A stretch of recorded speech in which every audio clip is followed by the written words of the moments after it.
Thank you for listening to the Matt's Movie Reviews podcast, available on Podbean, Apple Podcasts, Spotify, Google Podcasts, Amazon Music, and Stitcher.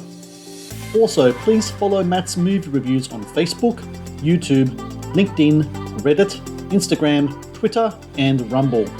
And of course, be sure to visit mattsmoviereviews.net for the latest reviews, top 10 lists, and more. Now, on to the show.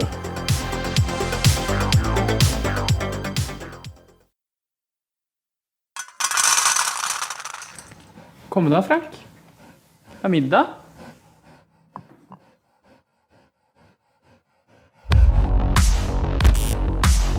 Kom og fortell. Var det en bra date? Han er kjekk. Litt genert, men på en sånn charmerende måte. Hva er det du gjør? Jeg teller antall kalorier jeg har drukket. Så du er en kontrollfri? Nei. Kunne du tenkt å bli med hjem? Bor du her alene? Det har hun.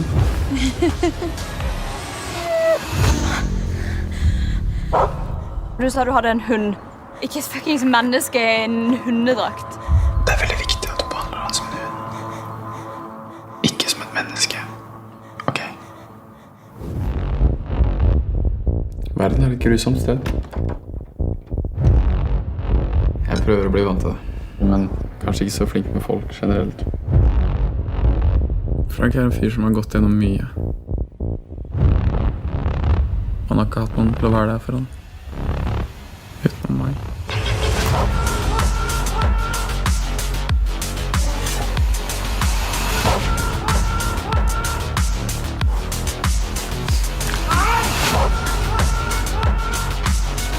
Frank var den eneste som likte meg for den jeg var.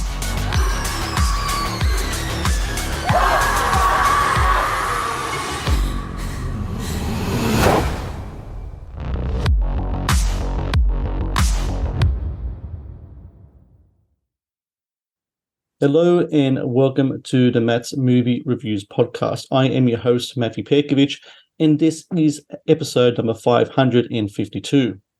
Releasing September 8 in cinemas across the US is Good Boy, a Norwegian psychological horror that tells the story of a university student, Sigrid, whose relationship with a charming multi-millionaire Christian is complicated by his dog Frank, who is actually a man in a dog costume. A unique, perplexing, yet wholly engrossing film that takes the notion of a man's best friend to a new extreme. Good Boy also marks the latest film from a very prolific filmmaker, Viljar Bøe, who I'm glad to say joins me now on the podcast. Viljar, thank you so very much for your time today. Thank you. So I got to ask, I read that Beauty and the Beast was an inspiration for Good Boy. I've also read that, though, Beauty and the Beast was kind of like the movie that really wanted you to make movies, right? Like you watched it when you were a kid and that was the movie that kind of like set you on your way. What is it about that film that not only kind of frames the way, you know, you make films, but specifically, what is it about that film that was inspiration for you to make a movie like Good Boy? It was actually it was actually Sleeping Beauty that wanted me to make films. But Good Boy is inspired by Beauty, inspired of Beauty and the Beast, yes, and also 50 Shades of Grey. And the reason why that is because you have this rich person who starts out as misunderstood and mean, who has like this dark secret similar to Christian, who has the dog, and then it turns out when you learn more about the main character, you turns out to be more of a soft and a nice person, and I kind of wanted to do like a twist on that, turn it upside down, and so that was like the main inspiration, especially story-wise, to Good Boy. Both Beauty and the Beast, but also 50 Shades of Grey. Both are like similar structures, and yeah. Is that also why your lead character's named Christian, just like on a play on the 50 Shades of Grey as well? Yeah. Interesting. So this takes us to the other part of the movie, which deals with this fascinating, weird, perplexing thing that's going on now, and probably has been going on for a while. We don't know, a puppy play. And for what people don't know of puppy play, essentially it's when people want to take on the characteristics, behaviors of a dog. They get on all fours, they do the barking, they do everything. And it comes to this point now where we are in society where it seems like fetishes and these kind of unique passions are kind of like being blended with identity and kind of like coming to the fore.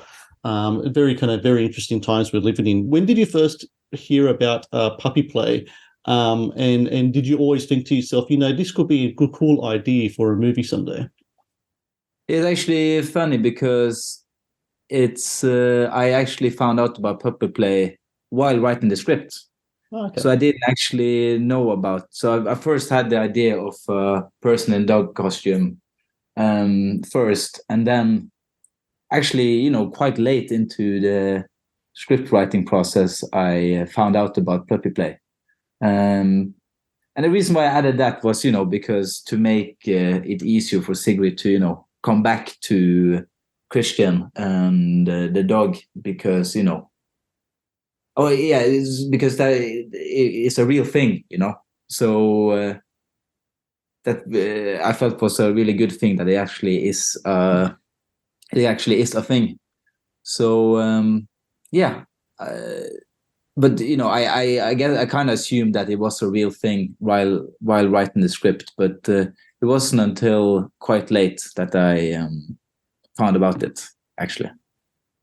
When it came to the dog costume that character Frank has to wear in the film, were there different variations of the costumes? Did you have an idea what you wanted the costume to look like?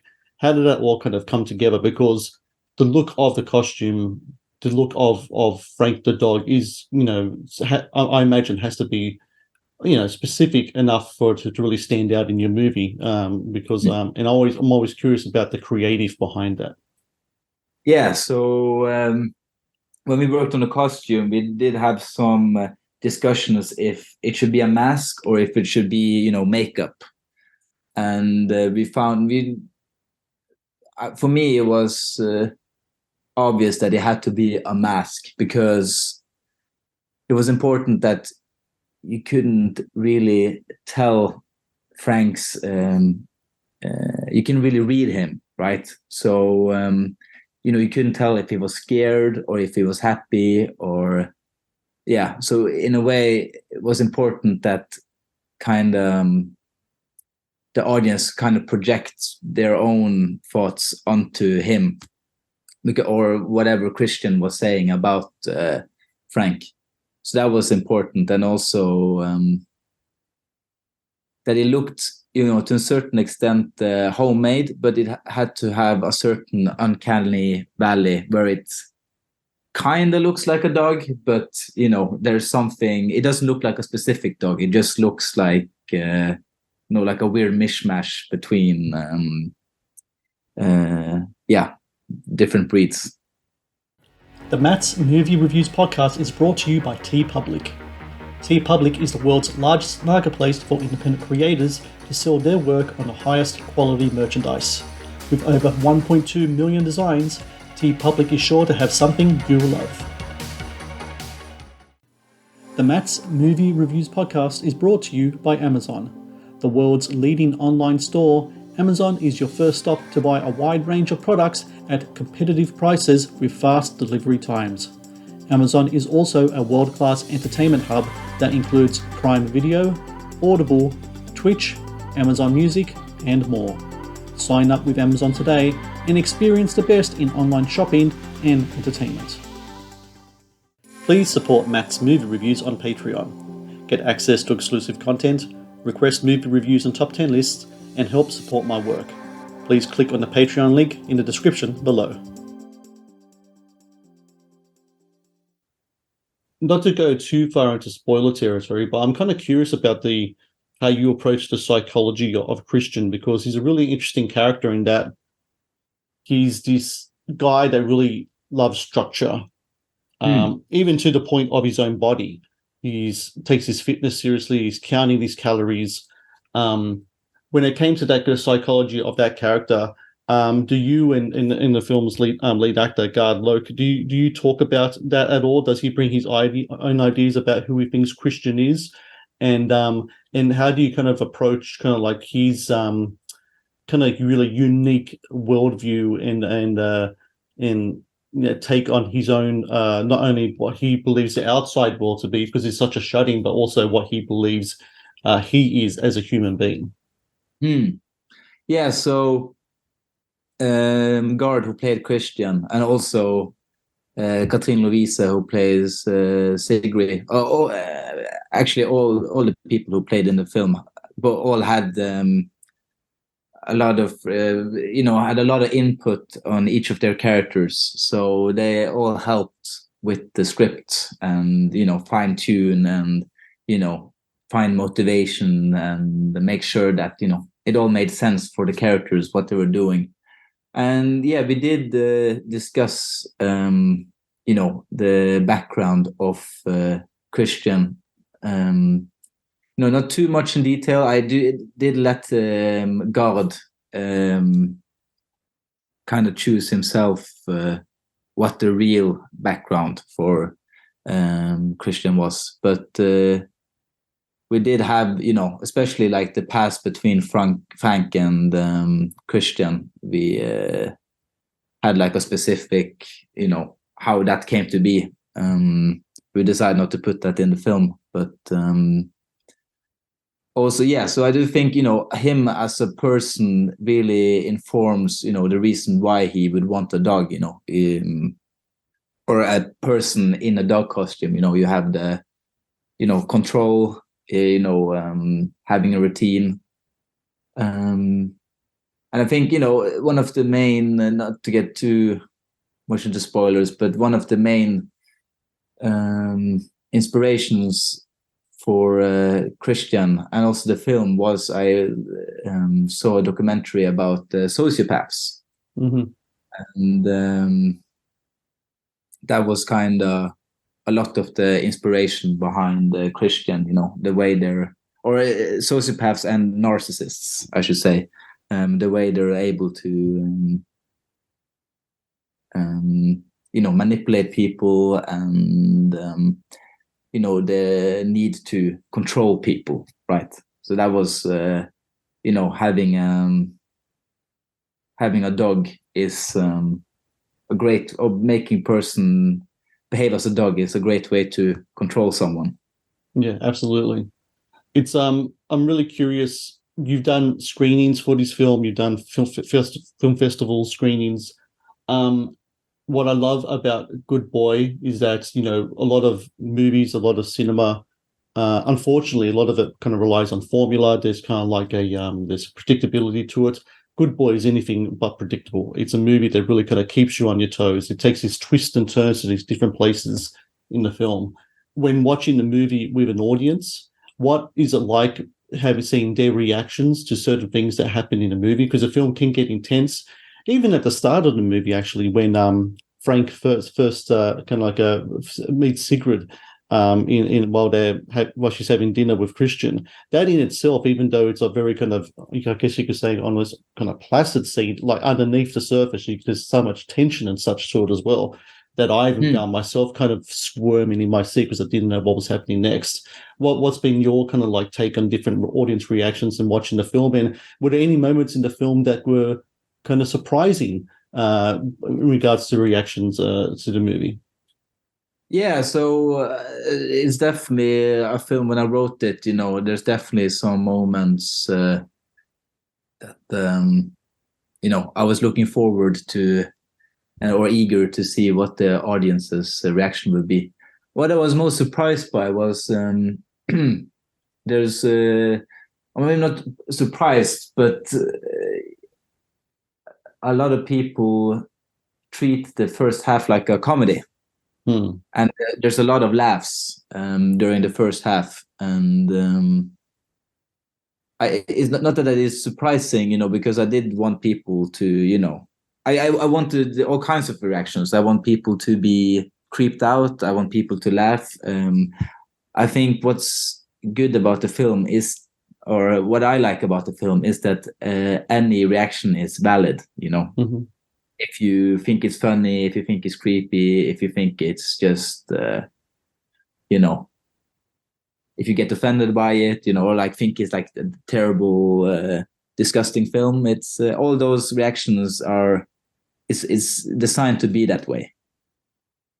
I think what's really interesting about movies like Good Boy is that a lot of the times it's almost like a psychology test for the audience or the viewer, because it's all about bringing out their own emotions when they're confronted with this kind of imagery. And I think movies like that should be cherished. I really do. Thank you. Yeah, absolutely. It's definitely about how people have different reactions to it. So it's very interesting. Yeah. So for everyone out there listening, Good Boy, across the US, September 8th. It's going to be in theaters, on demand, digital. I really recommend everyone watch this movie in theaters because the cinematography is great in the movie. There's really great locations in the films. There's a house in the movie that Christian lives in that's really awesome to watch and look at. So a lot of great stuff happening in the film visually as well. So watch it in the cinemas if you can. If you can't, it is available on digital and on demand. And I've got to say, Viljar, it's been a pleasure talking to you today. I know you're a very prolific filmmaker. You got, I think this is your second film you have this year. I know you got another one in the works as well. And it's been a pleasure talking to you today. And I thank you so very much for your time. And hopefully we can talk again in the future. Yeah, likewise. Very nice talking to you. Thank you for watching the Matt's Movie Reviews channel. Please subscribe for more reviews, podcast interviews, and exclusive content. Also, if you would like to request a review and support my work, please join my Patreon via the link in the description below.